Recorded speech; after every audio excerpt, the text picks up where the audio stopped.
চুক্তিত দিয়া টকাবিলাক ৰূপায়ণ কৰিব পৰা নাই আৰু তেখেতসকলৰ কাৰণে কি আৰু ভাল কাম কৰা বুলি আমাক ক'ব পাৰে একো কাম কৰা নাই তেখেত ইয়াৰ কাৰণে ৰাইজে বুজিব পাৰিছে তেখেতসকলে BTRৰ নামক মানুহক যে ঠগাইছে এই বস্তু প্ৰমাণ হৈছে যাৰ কাৰণে তেখেতসকলে এতিয়া ভোট দিয়াটো তেখেতসকলে ভোট নিদিয়াটো ফাইনেল হৈ আছে এইবাৰ BPPক দলে বলে হিল দল ভাঙি চবে ৰাইজে BPP ভোট দিব আৰু 100 সংখ্যক গৰিষ্ঠতা লৈ আমি চৰকাৰ গঠন কৰিম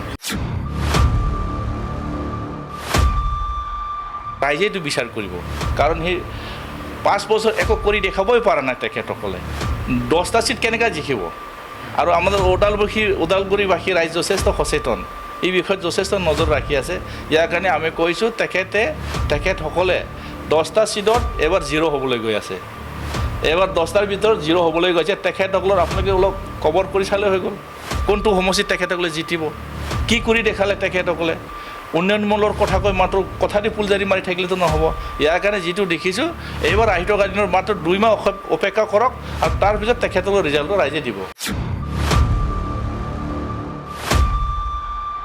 যিটো ভাল কথা কৈছিলে তেখেতসকলে সকলো দল সংগঠনৰ তেখেতসকলৰ লগত কাম কৰিছিলে কিন্তু তেখেতসকলৰ প্ৰতিশ্ৰুতিবিলাক সেই 5 বছৰত মানে BPPৰ কাৰ্যকালত যি ধৰণৰ উন্নয়ন হৈছিল ওদালগুৰি চহৰে হওক গাঁৱে হওক য'তে ত'তে মানে এটা BPPৰ এটা উন্নয়ন কিবা কাম কাজবিলাক দেখিব পাইছিলে কিন্তু সেই 5 বছৰত তেখেতসকলে একো 0 BPPৰ কাৰ্যকালত যেনেকৈ ধৰণৰ উন্নয়ন হৈছিলে কিন্তু সেই 5 বছৰ UPPৰ কাৰ্যকালত 0 যাৰ কাৰণে উল্টা হ'ব এবাৰ উল্টা হ'ব তেখেতসকলে 0 মাৰিবলৈ গৈ আছে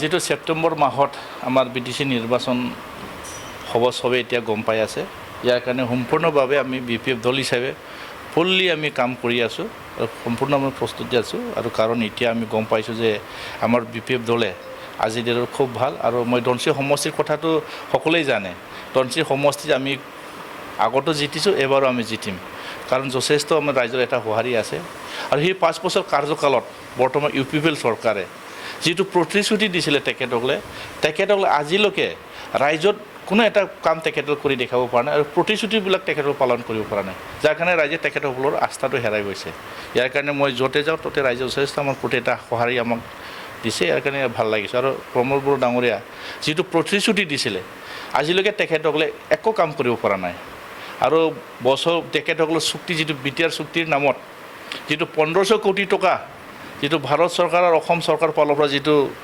ফাণ্ডবিলাক মুকলাই দিছিলে কিন্তু তেখেতসকলে বাস্তৱত সেই পইচাখিনি তেখেতসকলে খৰচা কৰিব পৰা নাই পইচাটো গুপুটি গ'ল এইটো কি বুজাইছে ইয়াৰ কাৰণে প্ৰমোদ বড়ো ডাঙৰীয়া আজি ডেটত একো কাম কৰা নাই এইটো আমি ক'ব বিচাৰিছোঁ আৰু 1500 কোটি টকাৰ যিটো পইচা তেখেতসকলে আজি ডেটত খৰচা দেখাব পৰা নাই 5 বছৰ হৈ গ'ল 5 বছৰ একো কৰিব পৰা নাই আৰু বাকী কোনো মানে BTC বাসীৰ ৰাইজৰ কাৰণে ভাল কাম কৰিব পৰা নাই সেই 15 বছৰত বেলেগক দুখ দি BPPক দুখ দি সময়টো নষ্ট কৰি দিলে তেখেতে ইয়াৰ কাৰণে ৰাইজে বুজিব পাৰিছে তেখেতে এবাৰ নটচাৰ্ট কৰিব আমি গম পাইছোঁ আগত তেখেতে 12টা সিট পাইছিলে এবাৰ সিংগল ডিজিটত তেখেতসকলে থাকিব ইয়াৰ কাৰণে তেখেতে চৰকাৰ গঠন কৰিব নোৱাৰে তেওঁলোকে এটা দাবী কৰিছে যে ওদালগুৰিত 10টা কৰিবলৈ সমষ্টিত 10টাতে তেওঁলোকে জিকিব বুলি দাবী কৰিছে তেতিয়ালৈকে আপোনালোকে হাৰিব নেকি তেখেতসকলৰ সপোনটো তেখেতৰ সদায় আছে কিন্তু ৰাইজে এইটো বিচাৰ কৰিব কাৰণ সেই 5 বছৰ একো কৰি দেখাবই পৰা নাই তেখেতসকলে 10টা সিট কেনেকৈ জিকিব আৰু আমাৰ ওদালগুৰিবাসী ৰাইজ যথেষ্ট সচেতন এই বিষয়ত যথেষ্ট নজৰ ৰাখি আছে ইয়াৰ কাৰণে আমি কৈছোঁ তেখেতসকলে 10টা সিটত এবাৰ 0 হ'বলৈ গৈ আছে এবাৰ 10টাৰ ভিতৰত 0 হ'বলৈ গৈছে তেখেতসকলৰ আপোনালোকে অলপ কভাৰ কৰি চালে হৈ গ'ল কোনটো সমষ্টিত তেখেতসকলে জিতিব কি কৰি দেখালে তেখেতসকলে উন্নয়নমূলক কথা কৈ মাত্ৰ কথাটি ফুলজাৰি মাৰি থাকিলেতো নহ'ব ইয়াৰ কাৰণে যিটো দেখিছোঁ এইবাৰ আহিত দিনৰ মাত্ৰ 2 মাহ অপেক্ষা কৰক আৰু তাৰ পিছত তেখেতসকলৰ ৰিজাল্টটো ৰাইজে দিব মানে যিহেতু যোৱা BTC নিৰ্বাচন ওদালগুৰিত আপোনালোকৰ কম আছিলে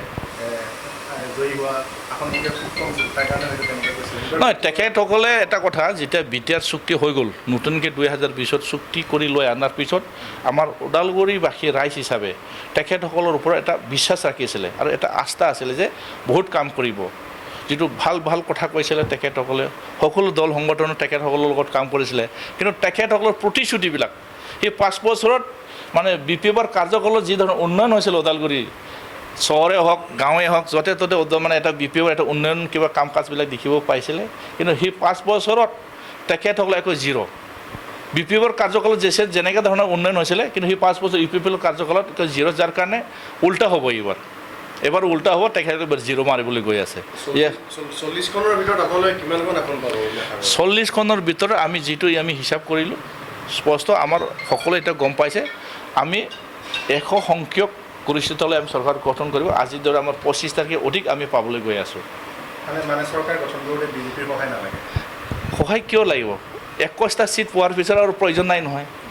21টা পালে নিজৰ চৰকাৰ হয়, কিন্তু 25টা পাবলৈ গৈ আছোঁ আমি। ইয়াৰ কাৰণে যথেষ্ট এই কথাটো আপোনালোকৰ ছ'চিয়েল মিডিয়াৰ যোগেদি মই এইটো মানে ক'ব বিচাৰিছোঁ, তেখেতসকলে UPL চৰকাৰে সেই 5 বছৰত কি কাম কৰি দেখালে? আজিৰ দিনত NDB ল'ৰাবিলাক সংস্থাপনৰ নামত তেখেতক একো কৰিব নোৱাৰিলে। কিছুমান ল'ৰাবিলাক এতিয়ালৈকে জেলৰ পৰা ওলাই অহা নাই। আৰু যি ধৰণৰ তেখেতসকলক প্ৰতিশ্ৰুতি দিছিলে কোনো একো কাম কৰিব পৰা নাই। চুক্তিত দিয়া টকাবিলাক ৰূপায়ণ কৰিব পৰা নাই। আৰু তেখেতসকলৰ কাৰণে কি আৰু ভাল কাম কৰা বুলি আমাক ক'ব পাৰে? একো কাম কৰা নাই তেখেত। ইয়াৰ কাৰণে ৰাইজে বুজিব পাৰিছে তেখেতসকলে BTRৰ নামক মানুহক যে ঠগাইছে এই বস্তু প্ৰমাণ হৈছে। যাৰ কাৰণে তেখেতসকলে এতিয়া ভোট দিয়াটো, তেখেতসকলক ভোট নিদিয়াটো ফাইনেল হৈ আছে। এইবাৰ BPFক দলে বলে শিল ঢোল ভাঙি চবে ৰাইজে BPF ভোট দিব আৰু 100 সংখ্যক গৰিষ্ঠতালৈ আমি চৰকাৰ গঠন কৰিম। বিজেপি এটা কথা বাৰে বাৰে উল্লেখ কৰিছে যে যি BPFৰ যি সভাপতি গ্ৰামা মহিলাৰী আৰু UPLৰ সভাপতি প্ৰমোদ বড়োৱে যি দুটা সমষ্টিত খেলিব, সেই দুটা সমষ্টিত বিজেপিয়ে টিকেট নিদিয়ে আৰু আহি থকা চৰকাৰ BPF বা UPL যিকোনো এটা পাৰ্টিৰ গঠন কৰিম বুলি তেখেতসকলেও ইতিমধ্যে কিছু কথা অৱগত কৰিছে ৰাইজক। এতিয়া যদি তেওঁলোকে আপোনালোকৰ লগত চৰকাৰ গঠন কৰিবলৈ সন্মতি প্ৰদান কৰে বা আশা ৰাখে, ইচ্ছা কৰে, তেতিয়া আপোনালোকৰ সহায় কেনেকুৱা? চা, এটা কথা এইটো হাইকমাণ্ডে ক'ব। হাইকমাণ্ডৰ ওপৰত নিৰ্ভৰ কৰে। আমি হৈ গ'ল তৃণমূল পৰ্যায়ত কাম কৰা এজন কৰ্মী। আমাৰ উদ্দেশ্যটো হ'ল আমি জিতি যাব লাগে। যিমান নাম্বাৰ্ছ প্ৰয়োজন আছে চৰকাৰ গঠন কৰিবৰ কাৰণে, ইমান নাম্বাৰ্ছ পোৱাৰ পিছত আৰু কোনে আমাক চিট বনাবৰ কাৰণে সমৰ্থন কৰে, কোনে কি ধৰণৰ ভাবিছে, এইটোতো পিছত দেখা যাব। এতিয়া আমাৰ লক্ষ্যটো হৈ গ'ল আমাৰ 25টা আমি অধিক নাম্বাৰ ল'বৰ কাৰণে আমি চেষ্টা কৰি আছোঁ।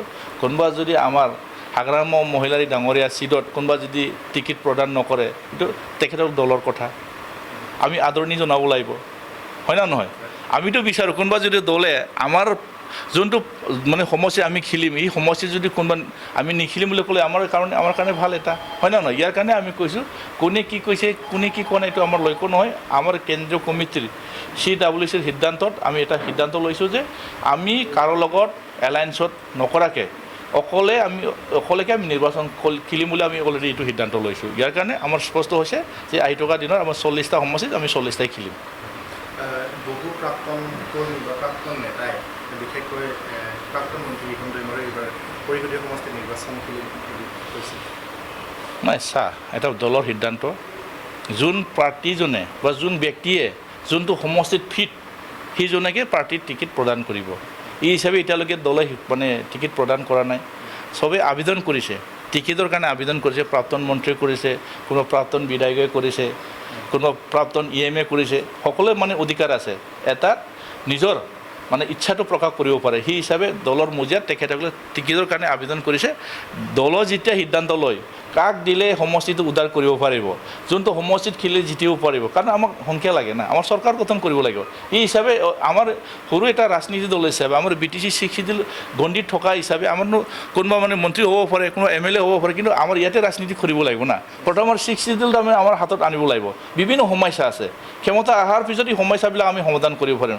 এতিয়া আপোনালোকে নিজে গম পাইছে আমাৰ BTC কি ধৰণৰ মানে পিছ পৰি থাকিল সেই 5 বছৰত। ইয়াৰ কাৰণে আমি BTCখন আৰু আগুৱাই লৈ যাব লাগিব। ইয়াৰ কাৰণে আমাৰ যোন ব্যক্তিয়ে নেকি জিতি গৈ ভাল এটা প্ৰশাসনিক ব্যৱস্থাটো যাৰ যোগেদি চলাব পাৰে, ভাল যাৰ যোগেদি ভাল মানে সেই প্ৰশাসনিক ব্যৱস্থাটো ভালকৈ আমি আগুৱাই লৈ যাওঁ, সেই তেনেকুৱা ধৰণৰ ব্যক্তিক আমাৰ হাগ্ৰাম মহিলাৰ ডাঙৰীয়া টিকেট প্ৰদান কৰিব।